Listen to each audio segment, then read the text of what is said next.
Commander Eli Vance stood at the large window of Eller's Gate, the most advanced diplomatic station in the galaxy. Ships from 100 worlds floated outside like stars caught in motion. He sipped lukewarm coffee from a steel mug, enjoying a moment of peace. It didn't last. His communicator beeped with a sharp tone, one reserved for emergency summons. The voice of Captain Mira, head of station security, came through. Commander Vance, the Queen of the Cerullan Dominion has requested an immediate audience. Formal. Private. You need to come now. Eli frowned. The Cerullans were a proud and ancient species, tall and elegant with shimmering skin and eyes that could see beyond the visible spectrum. They rarely asked for anything, let alone made urgent personal requests. Understood. Eli replied, grabbing his uniform jacket. He arrived at the royal chamber within minutes. The two guards at the entrance bowed, their armor glowing softly with blue lines. They opened the large crystal doors without a word. Inside, the chamber was filled with light and scent like a living garden made of crystal. And at the center stood Queen Thalzira. She wore a gown that moved like liquid metal, her violet eyes steady and unreadable. A golden crest shimmered behind her head, marking her as ruler of the Cerullan Dominion. She looked calm, but Eli sensed something beneath her surface tension, perhaps sorrow. You may approach, Commander Vance, she said. Her voice like a musical chord wrapped in steel. Eli bowed respectfully. Your Majesty, you requested my presence. I did, she said. You are human, yes? One of Earth's chosen diplomats. I am, Eli replied carefully. Is something wrong? There was a long pause. Then, to his surprise, Thalzira stepped closer and spoke softly. I am recently widowed, she said. My mate, King Oriel, was taken from me by cowardly assassins 3 moons ago. Since then, my council has pressed me to choose a temporary partner. It is our tradition. A ruler without a consort is seen as weak, especially during times of unrest. Eli stayed silent, unsure of where this was going. I have chosen you, Commander Vance, she said calmly, to be my temporary consort. Eli blinked. Me? Yes, she said simply. There was a silence that seemed to stretch forever. I don't mean to be rude, Eli said slowly, but I'm human. Wouldn't someone from your own species be a better choice? Thalzira tilted her head slightly. Normally, yes, but politics demands something different now. Choosing a Cerullan male would upset the balance of noble houses. Choosing a non-Cerullan shows strength, neutrality, independence. But why me? She looked him straight in the eye. Because you are respected, Commander, even among my people. You are known for fairness, for calmness, for bravery. Eli didn't feel brave now. This is only symbolic, she added. The union is not physical. It is a show of unity. You will attend ceremonies, stand beside me at court, and help calm the nobles. After one cycle, we part ways. He hesitated. What if I say no? You have every right, she said. But refusing may lead to war. My enemies are watching. They will take your no as a sign of weakness from me. I must act soon. Eli looked into her eyes. He saw the weight she carried, the loneliness behind her royal mask, and the quiet desperation of someone trying to hold an empire together. He nodded. All right, I'll do it, for peace. A rare smile touched her lips. Then it begins. The next day, the announcement went out across the galaxy. Human envoy Eli Vance named royal consort of Queen Thalzira temporary union to stabilize Dominion rule. The news spread like fire. Some praised it, others mocked it, but the Cerullan people, bound by tradition, could not deny the Queen's right to choose. Preparations for the ceremony of echoes began immediately. Eli was fitted with ceremonial armor, made of woven crystal thread. He practiced royal gestures, learned Cerullan customs, and studied the long list of noble families he now had to impress or avoid offending. The Queen remained distant but polite. Their interactions were brief, formal, and watched closely by advisors, yet Eli noticed small things. She never raised her voice. She never looked down on him. She treated him with quiet dignity. On the day of the ceremony, a crowd of thousands gathered in the grand dome of light. Floating platforms carried nobles, scholars, and off-world diplomats to their seats. Colored smoke filled the air, and music that hummed through the bones echoed across the chamber. Eli stood beside the queen at the center of a glowing circle. Priests chanted in the old tongue. Light wrapped around them like vines of energy. As part of the ritual, they touched palms. Strange warmth passed between them like a pulse, not quite physical, not quite emotional. Ellie's mind buzzed for a second. Images flashed, stars, memories, voices not his own. The queen's eyes widened. So did his. Something had happened. Later, when the ceremony ended, Thalzira walked beside him in silence. They stood alone on a balcony, looking out at the endless sky. You felt it too, she said softly. Eli nodded. What was that? She looked troubled. I do not know. But the bond, it is stronger than expected. Will that be a problem? There was a long pause. Then she said, it may change everything. The ceremony of echoes was supposed to be symbolic. At least that's what Commander Eli Vance had been told. But ever since the moment he touched Queen Thalzira's palm during the ritual, he knew something was wrong, or perhaps something unusual. It wasn't just light and music and ceremony. He had felt her presence inside his mind, like a whisper of thoughts that weren't his. It lasted only a second, but it was real. He hadn't mentioned it to anyone. Not yet. Now, 3 days after the ceremony, strange things were still happening. He sat alone in his temporary royal quarters, larger than any room he'd ever had, surrounded by floating scrolls, hovering lights, and to personal aides who were more polite than comfortable.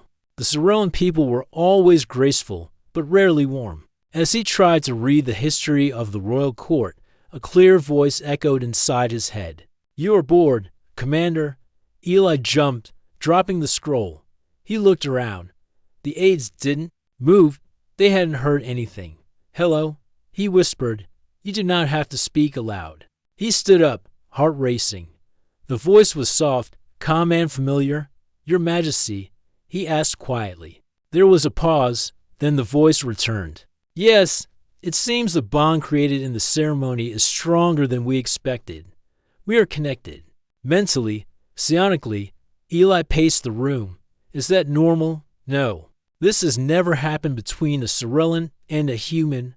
Perhaps your mind is more open than ours imagined. Eli sat down slowly. How long will this last? I do not know. They were both silent for a moment. Then she added, I apologize. I did not mean to intrude. I was only curious about you. Later that day, Eli was summoned to attend his first official royal function as consort, a diplomatic gathering in the Hall of Stars, where high-ranking nobles and planetary ambassadors met to discuss trade and peace agreements. As he entered the hall, all eyes turned to him. Some looked with curiosity, others with disapproval. A few didn't hide their amusement. A human at the queen's side? Queen Thalzira stood at the center, tall and calm, her gown shimmering like moonlight. She extended her hand. Eli took it and stood beside her, just as the ritual required. You are being watched, she said softly, not aloud, but inside his head. He gave a small smile. So I noticed.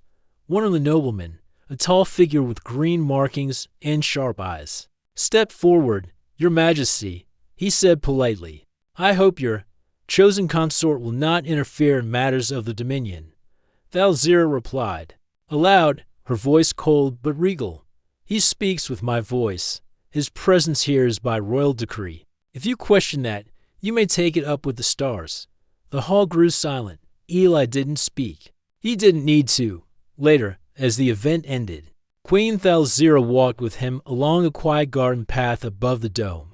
Glowing flowers lit the walkway, and soft music floated in the air. You handled that well, she said, this time aloud. I didn't say anything, Eli replied with a slight smile. Exactly, she said. Sometimes silence is more powerful. They stood at a balcony, watching the stars above the planet's rings. I've served in peace talks for years, Eli said quietly. But this is different. This isn't just diplomacy. It's survival, isn't it? She nodded slowly. Yes. After my mate's death, the noble houses began to pull apart. They want to test me, to see if I am still strong, and choosing me stops them, not completely, but it buys time. They did not know how to react. A human consort was not part of their games. Eli turned to her. And the bond, what does it mean? She was quiet for a moment. Then she spoke. In our culture, bonds like this are rare. When they happen naturally, it means deep trust or deep fate. Some believe it marks true compatibility. Others call it a curse. I do not know which this is. And what do you feel? He asked gently. She looked at him, her eyes glowing softly. In the dark, I feel that I chose correctly, she said. That night, Eli couldn't sleep. Thoughts raced in his mind, some his, some not entirely his. He felt her presence again. Not speaking, just near. It was comforting in a strange way, like standing in sunlight after rain. He closed his eyes and drifted into dreams that weren't just his own. He saw a throne room of glass shattering into 1,000 stars, a cry in the distance, a hand reaching out, loneliness, fear, duty. When he woke, his heart was heavy. He knew now how much the Queen had lost. The next day brought a new challenge. An urgent message arrived from the border world of Ralthaquan of the noble houses had declared that the Queen's bond with a human made her unfit to rule. They threatened to pull their fleets from the Dominion. Eli stood beside Thalzira in the war chamber, watching the transmission. The noble lord shouted, "The throne must be pure. The bond weakens us." Thalzira said nothing, but Eli stepped forward. "If you believe purity is more important than survival," he said calmly, "then perhaps your ships should stay out of battle. Because I promise you humans don't run from fights. We end them." There was silence. Then the screen went black. Thalzira turned to him, eyes wide. "You didn't ask permission." "No," he said, "but it felt right." She smiled slightly. "Then perhaps you are learning." As the week passed, Ellie's role became more complex. He was no longer just a symbol. The Queen began to include him in meetings, asked for his thoughts, even let him speak for her when she grew tired. The nobles didn't like it, but they couldn't stop it. And through it all, their bond grew stronger. Sometimes he could feel her thoughts before she spoke. Sometimes she finished his sentences. And sometimes they just sat in silence, feeling less alone. But somewhere deep in the shadows of the palace, something stirred. A figure watched them through a crystal lens, whispering to unseen allies. "The bond is stronger than we feared," the figure said. "We must act soon, before the human becomes permanent." The Garden of Suns was one of the most peaceful places in the royal palace. Floating orbs of warm light drifted through the air like small suns, casting soft glows on tall golden trees and singing crystal birds. The Queen often walked here at sunset to clear her thoughts. Today, Commander Eli Vance walked beside her. Their bond had grown stronger over the past weeks, though their minds were not fully connected. They could feel each other's emotions, calm, worry, even amusement. It was strange at first, but now Eli felt less alone in this alien world. "You enjoy this place," Thalzira said, her voice quiet. "It reminds me of Earth," Eli replied. "A place I used to visit as a kid. There were tall trees, too. No glowing birds, though." She gave a soft smile. "Perhaps one day I will see your world. Maybe," he said, not knowing if that day would ever come. Just then, something sharp tugged at Ellie's senses. His steps slowed. The Queen noticed it too. "You feel that?" Eli nodded. His soldier instincts were screaming. Without warning, a shadow dropped from the trees above. Fast, silent, a long blade flashed in the light. Eli pushed Thalzira aside and rolled to the ground. The assassin missed by inches. Another figure leaped from behind a tree, aiming for the Queen.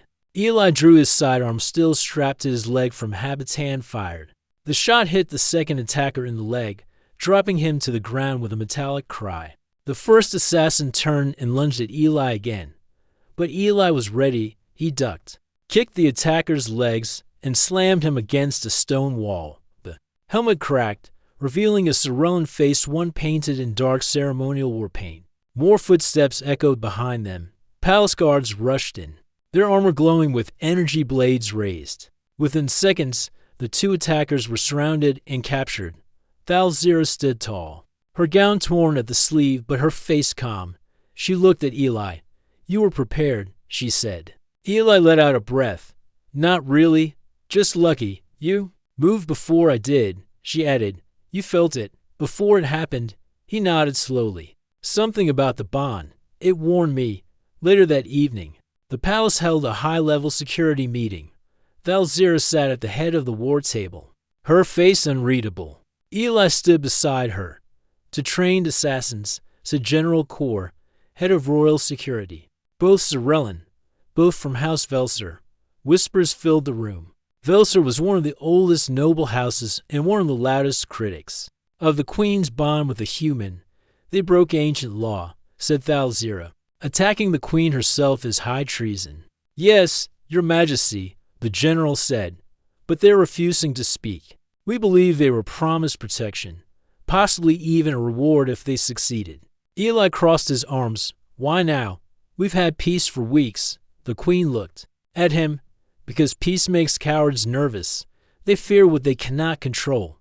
That night, Eli could not sleep. He sat by the balcony, staring out at the stars. His body was calm, but his mind raced. The attack had shaken him more than he wanted to admit. He wasn't just a diplomat anymore. He was a symbol, a target. He felt a presence behind him.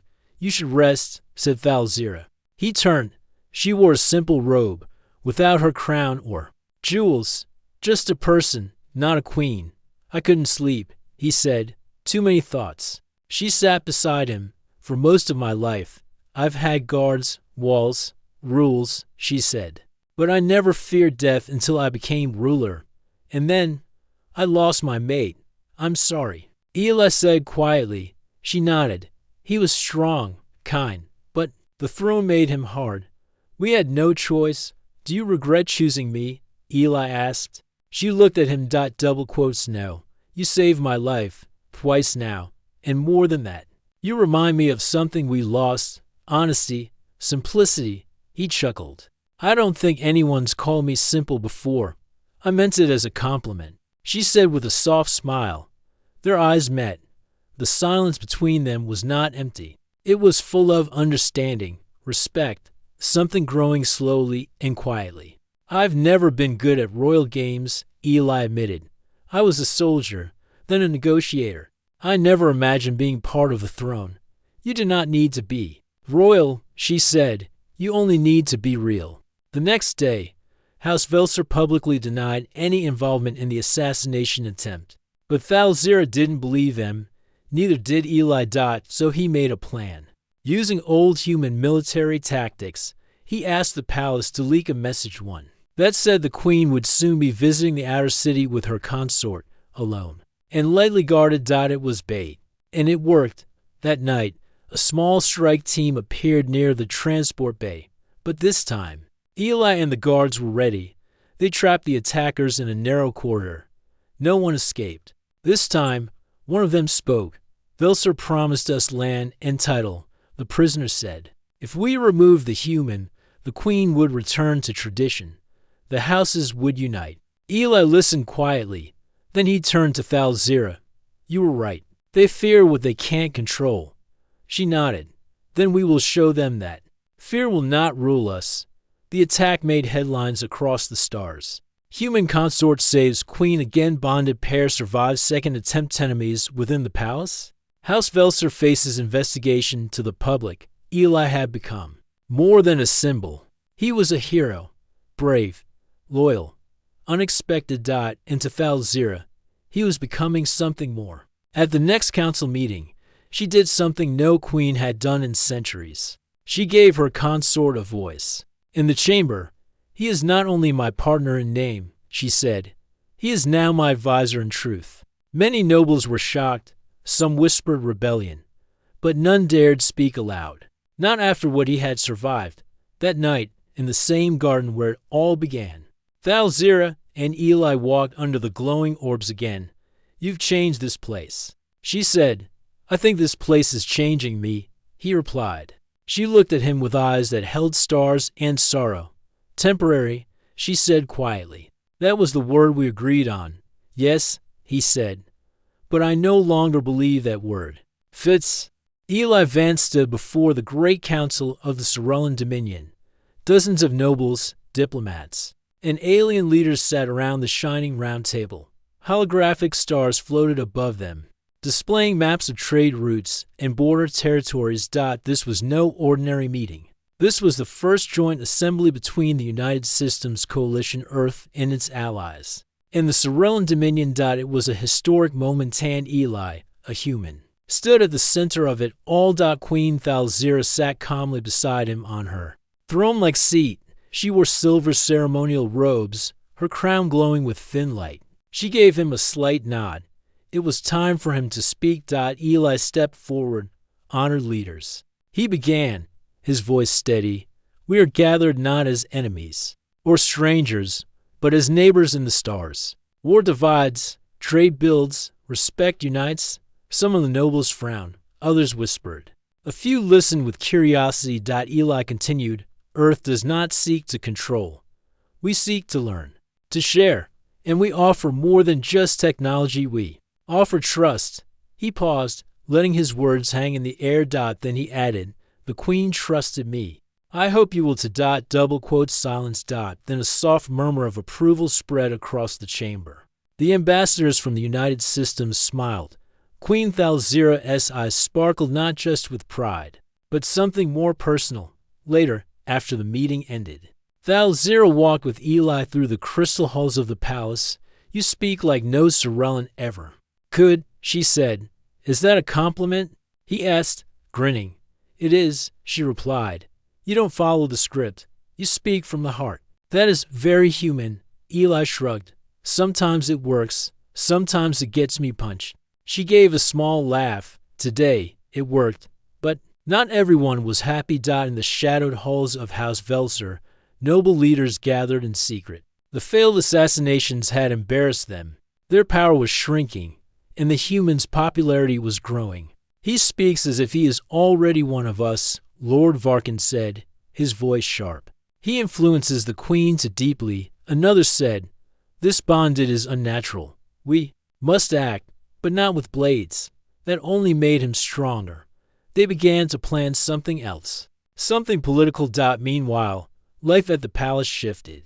Eli was no longer treated as just a guest or a placeholder. The staff listened to his advice. The guards greeted him with respect. Even the nobles, though cautious, began to ask his opinion. He started helping with minor decisions, diplomatic messages, trade disputes, border patrols. His ideas were strange to the Sorellan way of thinking, but often effective. Why don't you follow protocol? One noble asked him once. Eli smiled. Because sometimes protocol just gets in the way of common sense. One evening, while reviewing a report about border activity, Eli felt a soft pressure in his head. Thalzira's thoughts. Come to the Sky Garden. I need your mind. He closed the file and made his way to the highest part of the palace. There, under the stars, the Queen stood alone, wearing a simple robe. She looked less like a ruler, and more like someone carrying a heavy burden. I needed a moment without the throne, she said. Eli joined her on the stone bench. Even queens need rest, she nodded. But there is no rest, not really. The nobles whisper, the houses stir, and the people, they wait for something. For what? Eli asked. For me to make a choice, she said, to continue this bond or to end it. Eli didn't speak right away. She looked at him. You were meant to be temporary, a symbol.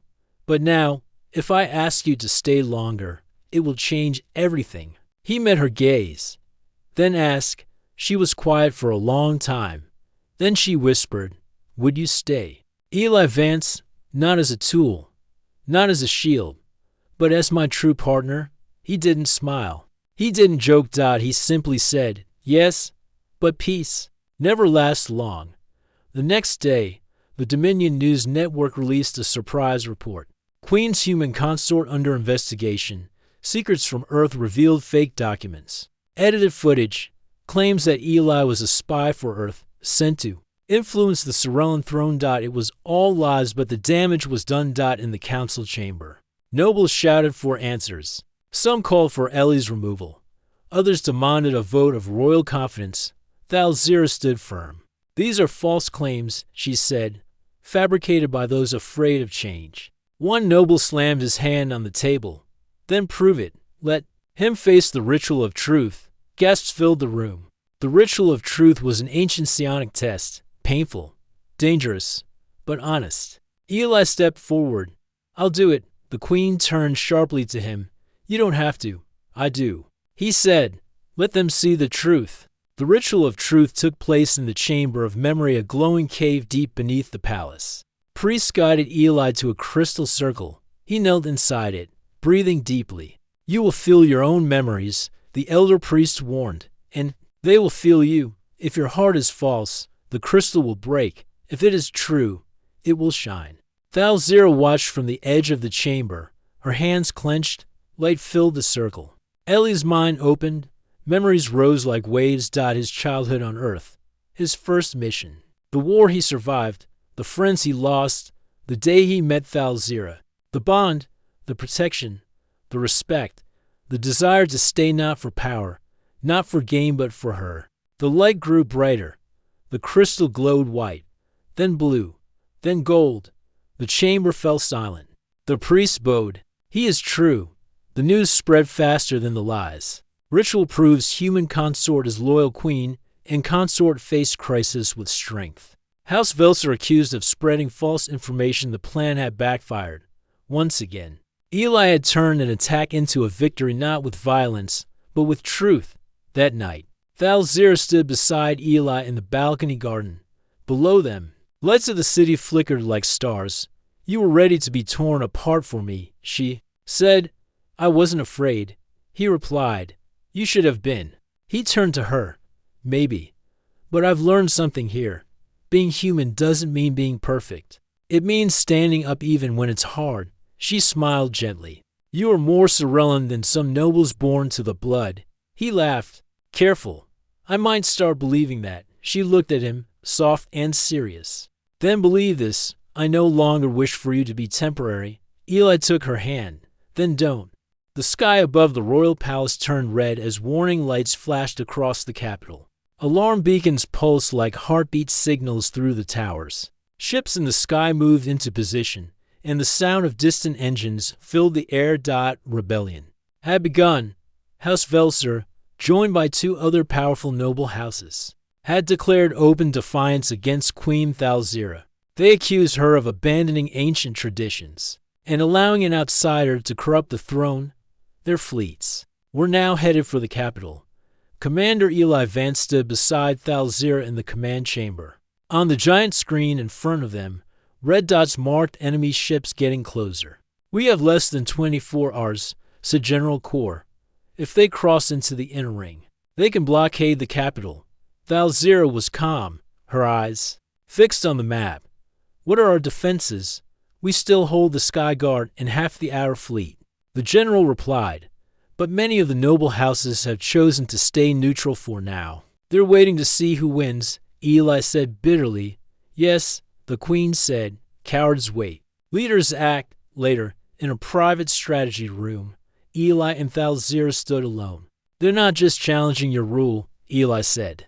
They're trying to destroy everything you've held together. I know, she said softly. But this is not just a battle of ships. It's a battle of hearts. We'll need more than hearts. Eli said, we'll need a plan. She looked at him. You have one. Eli nodded slowly. Yes, but it's risky and strange, very human. Good, Thalzira replied. Strange plans confuse our enemies. Ellie's plan was simple in design but bold in execution. Instead of defending only the capital, he suggested they strike first but not with full force. He called it a phantom maneuver. Using fast, cloaked ships, they would make it look like the Queen's forces were fleeing to a hidden base on the moon of Velix. This would trick the rebels into splitting their fleet and sending a group to chase them. Then, when the rebels were divided, the Sky Guard would attack the main fleet from behind. Their plan relies on them being arrogant, General Kor said, raising an eyebrow. They're arrogant. Eli replied, they believe the queen is weak and that humans are soft. Let's use that. The plan went into motion within hours. A group of stealth ships, including one piloted by Eli himself, left the palace under cover of night, pretending to carry the queen and her command team. As expected, the rebels fell for the bait. This is how Velser command came a message over the hidden line. They're retreating to Velix. Half our fleet will intercept. Eli smiled inside his helmet. Got you? As the rebel ships chased them, the real queen gave the order. Strike now. From behind a cloud of solar dust, the Sky Guard launched a full attack on the main rebel fleet. Caught off guard, the rebels panicked. Their ships tried to turn and fight, but the delay gave the queen's forces the upper hand. Back on Velix, Eli landed and met with local allies who were secretly loyal to the queen. With their help, he disabled the rebel base on the moon and cut off their communication lines. Then he sent a message to the rebel commanders. Your ships are burning, your allies are quiet, and your plans are broken. Return to peace or fall in silence. Some surrendered immediately, others continued to fight, but one by one, their forces fell apart. By the end of the second day, the rebellion had failed. Eli returned to the palace as a hero. Crowds cheered as he walked through the royal plaza. Even nobles who had once mocked him now nodded with respect, but not everyone celebrated. In the royal council chamber, Queen Thalzira called a full meeting. She stood before them with Eli by her side. This rebellion was not just against me, she said.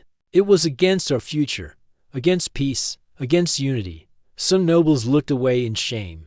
I will not allow such threats to grow again, she said. Change is hard, but change is coming, and it begins with truth. She turned to Eli and took his hand not as a symbol, but as a partner. I no longer call him temporary. I no longer call him consort. I call him equal. Gasps echoed through the chamber. One noble stood. This is not tradition. Thalzira raised her voice. Then we must make new traditions. Eli stepped forward. I don't want power. I don't want a throne. But I will not walk away while good people stand alone. Humanity stands with the Sorellan people. With honor, with heart. The chamber was silent. Then, slowly, some began to clap. One by one, others joined. That night, in the private garden, Thalzira and Eli sat beneath the glowing orbs once more. You ended a war, she said. You led a people, he replied. They were quiet for a while. Then she asked softly, what do you want now, Eli? He looked at her. I want to stay. Not because I have to. Not because of politics.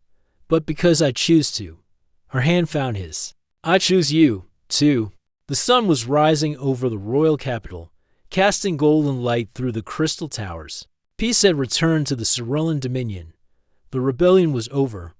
The nobles had quieted, and the people looked to the future with cautious hope. But for Commander Eli Vance, a different kind of storm was coming. A message had arrived from Earth. The United Systems Coalition had offered him a high-ranking position ambassador to the Sorellan Dominion with full honors. It was a once-in-a-lifetime offer. Eli would remain close to the Queen, but unofficial. Neutral role. There was only one problem. To accept the post, he would have to break the bond. Not just politically, but psionically. The link between him and Queen Thalzira, created during the Ceremony of Echoes, had grown stronger than anyone expected. Now, scientists feared that keeping it too long might cause lasting side effects to both of them. It was never meant to last, said Dr. Laren, a human researcher from Earth. The bond is stable, but unpredictable.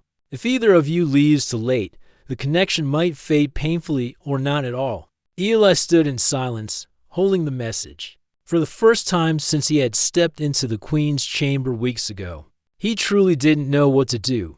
That night, Eli met Thalzira in the Sky Garden, the place where so many things had begun. She stood quietly under the stars, wearing no crown, no royal robe. Just herself. You read the message, she said. He nodded. They want me back. I know. He looked at her, heart heavy. If I stay, I risk hurting both of us. If I leave, I risk hurting you in a different way. She turned to face him. You were supposed to be here for one cycle. Temporary, safe, clean. But it didn't stay that way. No, she said softly. It didn't. They sat down together on the garden bench. The bond between them was silent now, but warm like a quiet heartbeat. I don't want to lose you, she said, for the first time without her royal mask. But I will not chain you here. He shook his head. You haven't chained me. You gave me something no one else ever did.